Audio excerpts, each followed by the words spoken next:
Iniwala ka ba na isa kang nice, nicest, nicer, nice man?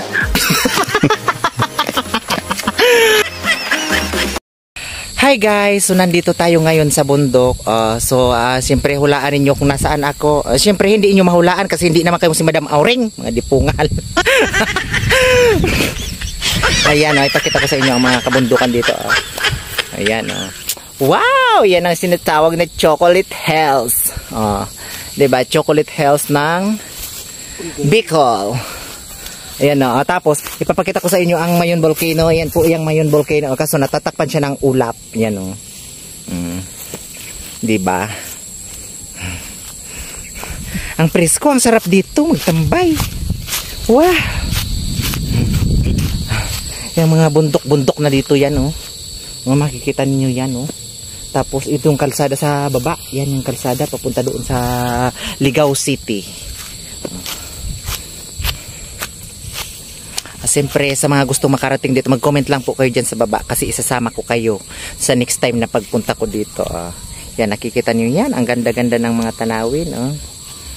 Siyempre sasabihin niyo nakakainggit naman, bahala kayo dyan sa buhay niyo, mainggit kayo. Kung ayaw ninyong mainggit, mag-comment po kayo dyan sa baba dahil next time na pumunta ako dito, so isasama ko kayo, basta kayo na ang bahala sa helicopter kasi papunta dito, sumakay man talaga ako ng helicopter guys. Diba? Nakikita ninyo yan, animal ka mo. Diba? Sige na, bye-bye. So ayan yung kalsada sa baba guys. Makikita ninyo yan papunta doon. Tapos papunta doon. Yan, tapos dito sa pinakatuktok dito matatanaw natin yung Mayon Volcano.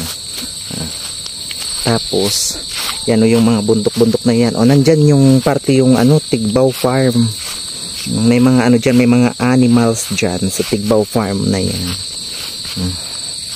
Yan yung ating service na motor. Tapos yan yung yan yung mga kabulubundukan niya yan. Kita ninyo yan. Siyempre nakikita ninyo yan kasi hindi man kayo bulag. Pag hindi ninyo yan nakita, ibig sabihin magpatingin na kayo sa doktor. Pa-check upan nyo na ang mga mata ninyo. Diba? Linaw.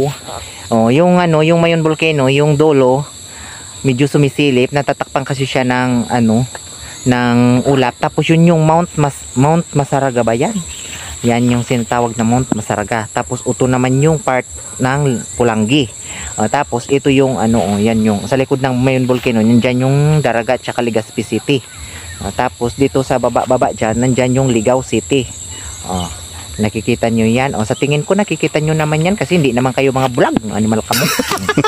Diba? Ganda.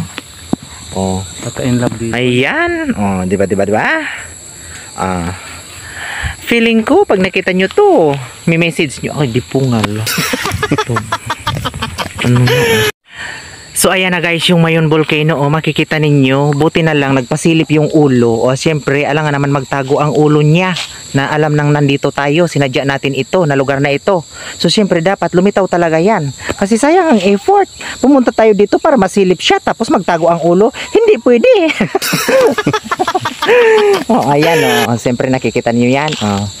Diba? Ganda-ganda ng Mayon Volcano na yan. Diba? Dito nyo lang yan matatagpuan. Saan nyo matatagpuan ang Mayon Volcano? Alangan naman sa Naga. Sabi ni Muka, dinala na niya sa Naga ang Mayon Volcano. Pero hindi pwede. Dito yan sa Albay. Ibalik mo Mukang. Diba? Pero ang bulkan na yan, nakarating na yan sa Mars, pati sa buwan. Kasi dinala na doon ni Muka.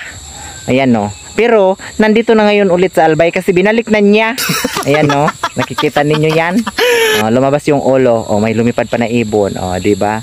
Ganda ng tanawin dito. Guys. Parang nasa tayo, nasa ibang world. Yan Tapos dito sa taas, nandiyan yung kalsada. Nakikita ninyo yan. Tapos dyan sa baba may mga ano dyan, may mga bahay dyan pero malalayo, doon yung sentro ng Ligao City. Tapos doon naman yung sa kabila ng Mayon Volcano yung Daraga at saka Legazpi.